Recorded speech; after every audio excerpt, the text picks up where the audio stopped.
ভাই ইন্ডিয়া তিনটা বিষয় নিয়ে মহা টেনশনে আছে। একটা হচ্ছে পঞ্চম টেস্ট। পঞ্চম টেস্টের ইতিমধ্যে 2টা দিন খেলা হয়ে গেছে। এই টেস্টের রেজাল্ট কি আসতে পারে, এই একটা টেনশন। তারপরে ধরেন জাসপ্রীত বুমরার ক্যারিয়ার সামনের দিকে আগাচ্ছে নাকি দিনের পর দিন পেছনের দিকে আসতেছে, এই একটা টেনশন। আর একটা হচ্ছে নাম্বার 3 পজিশন। ইন্ডিয়ার নাম্বার 3 পজিশনে খেলার জন্য টেস্ট ক্রিকেটে বেস্ট পারফেক্ট ম্যান কে হইতে পারে, এই একটা টেনশন। হ্যাঁ, তো এই টেস্টের রেজাল্ট কি আসতে পারে এইটা নিয়ে প্রথমে কথা বলি। দেখেন, 2টা দিন খেলা হয়ে গেছে। 2টা দিনের মধ্যে অনেকে বুঝতে পারতেছে এই টেস্টের রেজাল্ট কি আসতে পারে। ইন্ডিয়া কিন্তু অনেক পিছিয়ে আছে ভাই এখন পর্যন্ত। হ্যাঁ, ইন্ডিয়ার এইখানে দ্বিতীয় কোনো রাস্তা নাই জেতা ছাড়া। যদি এই ম্যাচটা হেরে যায় তাইলে কিন্তু ইংল্যান্ড সিরিজ জিতে যাবে, কারণ 2-1 ব্যবধানে ইংল্যান্ড এগিয়ে আছে।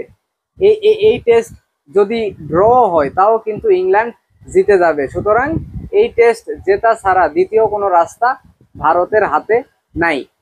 তো এই টেস্টে প্রথম ইনিংসে 224 রানের মধ্যেই অল আউট হয়ে যায় ইন্ডিয়া। হ্যাঁ, এখানে আপনার দলের হয়ে সর্বোচ্চ রান করে করুণ নায়ার 57 রান করছে।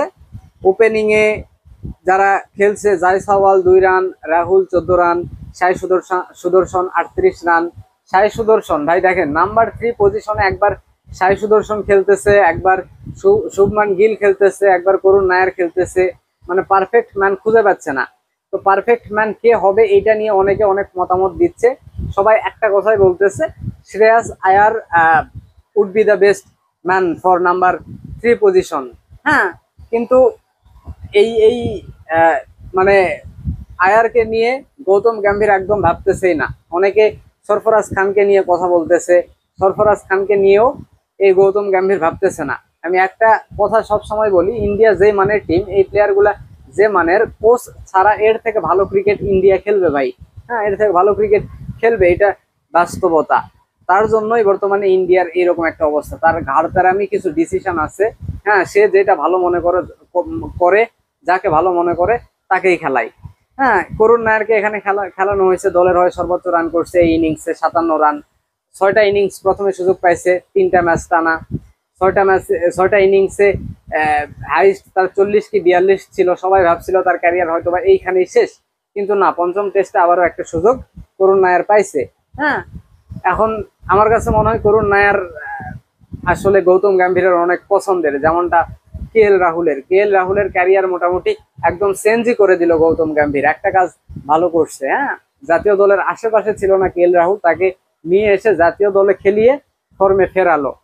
তো এই হয়েছে অবস্থা। এখানে 5টা উইকেট পাইছে ইংল্যান্ডের হয়ে গুজ অ্যাটকিনসন, মাত্র 21 ওভার বোলিং করেই 33 রান দিয়ে 5টা উইকেট পাইছে। জশ টাং নিচ্ছে 3টা উইকেট। এখন দেখেন জাসপ্রীত বুমরাকে নিয়ে যেটা বললাম, তার ক্যারিয়ার সামনের দিকে আগাচ্ছে নাকি দিনের পর দিন পেছনের দিকে যাচ্ছে। এমনি তার ইনজুরি সংক্রান্ত একটা বিষয় আছে ভাই। তার যেহেতু বোলিং স্টাইল একটু আলাদা ধরনের, ইনজুরিতে বেশি পড়ে। সেই বুমরাকে কিন্তু অনেকেই বলতেছে রেস্ট দিতে। কিন্তু ইন্ডিয়া টিমের এখন এমন বাজে অবস্থা, গৌতম গম্ভীরের এমন বাজে অবস্থা, তার চাকরি নিয়ে টানাটানি। হ্যাঁ, একটার পর একটা ম্যাচ হারতেছে। তো জাসপ্রীত বুমরাকে ছাড়া অন্য কিছু ভাবতে পারতেছে না গৌতম গম্ভীর, যে তার জন্য তাকে লাগবেই। এর জন্য দেখেন টানা তাকে খেলাইতে আছে, তাও টেস্ট ক্রিকেটে। ইয়ের বিপক্ষে বর্ডার গাভাস্কার ট্রফিতে অস্ট্রেলিয়ার বিপক্ষে খেললো। হ্যাঁ, 5 ম্যাচের সিরিজ। তারপরে নিউজিল্যান্ডের বিপক্ষে 3টা। এই যে দেখেন এইখানে ইংল্যান্ডের বিপক্ষে এসে খেলতেছে টানা। খেলার কারণে কিন্তু তার মানে ইনজুরি সংক্রান্ত সমস্যা হয়েছে। এর আগের ম্যাচেও, চতুর্থ টেস্টেও খুব ভালো বোলিং সে করেনি। হ্যাঁ, থেমে থেমে বল করছে, টানা বোলিং করেনি। তো ইন্ডিয়ান ক্রিকেট নিয়ে যারা কথা বলে, বিশ্লেষক যারা আছে, তারা এই বুমরাকে নিয়ে অনেক বেশি চিন্তিত। হয়তোবা আসলে অবসরই নিয়ে নিতে পারে টেস্ট ক্রিকেট থেকে জাসপ্রীত বুমরা, কারণ তার ক্যারিয়ার যদি লম্বা করতে চায় তাইলে 2-1টা ফর্মেট তাকে ছাড়তে হবে ভাই। কারণ তার বোলিং স্টাইল যেই রকম, তার ইনজুরি প্রবণতা বেশি, এবং এই যে টানা খেলার ধকল, তার টেস্ট ক্রিকেটে আসলে জাসপ্রীত বুমরার দ্বারা সম্ভব না।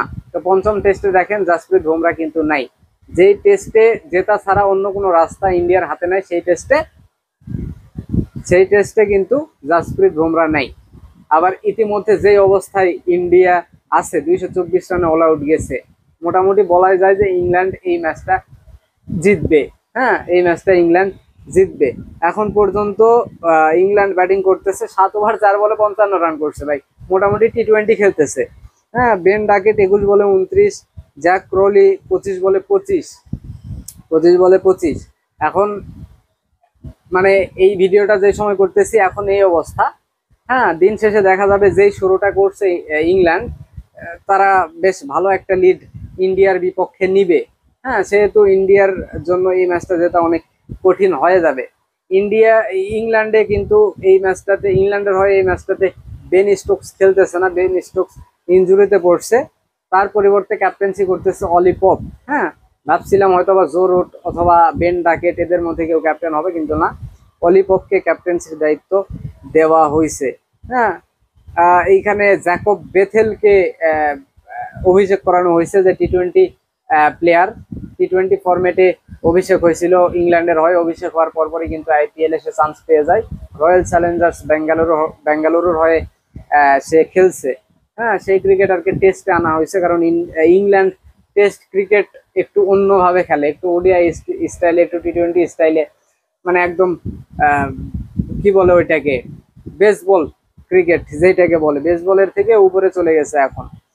তো দেখা যাক এই ম্যাচটাতে ভারত কি করতে পারে। মনে হয় না যে ভারত এই ম্যাচটা জিততে পারবে, কারণ তাদের বোলার মোহাম্মদ সিরাজ, আকাশদীপ, প্রসিদ্ধ কৃষ্ণা মেইন বোলার, তাদের জাসপ্রীত বুমরা সে নাই। হ্যাঁ, এই উইকেটটা যে একদম স্পিন সহায়ক তেমনটাও না। ভারতের হাতে ভালো স্পিন বোলার আছে, আপনার জাদেজা আছে, আপনার যে কি বলে ওইটা, নাম মনে করে, ওয়াশিংটন সুন্দর আছে। হ্যাঁ, কিন্তু উইকেট দেখে মনে হচ্ছে না এখানে স্পিন খুব ভালো কাজ করবে। এখানে প্রথম ইনিংসে দেখেন ইন্ডিয়ার আটটা আটটা না, 5 3 8 9টা উইকেটে কিন্তু ফার্স্ট বোলাররা নিছে।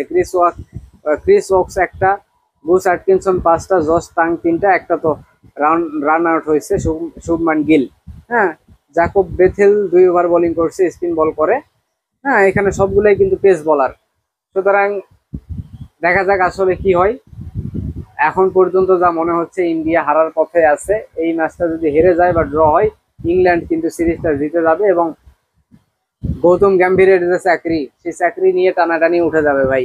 হ্যাঁ, এইরকম কোচের আসলে ইন্ডিয়ার দরকার নেই। ইন্ডিয়া টিম এইরকম কোচ ছাড়াও ভালো, এইরকম কোচ ছাড়াও ভালো ভাই। এইরকম ঘাড়তারা লোকের, আসলে ঘাড়তারা লোক যেখানেই থাকবে সেখানে ভালো কিছু কখনোই হবে না।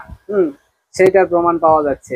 এর আমলেই, এই গৌতম গম্ভীরের আমলেই যত ম্যাচ দেখলাম ইন্ডিয়া হারলো। হ্যাঁ, শ্রীলঙ্কার বিপক্ষে সিরিজ হারলো। আর দেশের মাটিতে, সবচেয়ে বড় কথা, দেশের মাটিতে টেস্ট ক্রিকেটে নিউজিল্যান্ডের বিপক্ষে হারলো। তো দেখা যাক এই ম্যাচটাতে কি হয়, এখনো বলা যাচ্ছে না। ইন্ডিয়া তো অনেক ভালো টিম, দেখা যাক।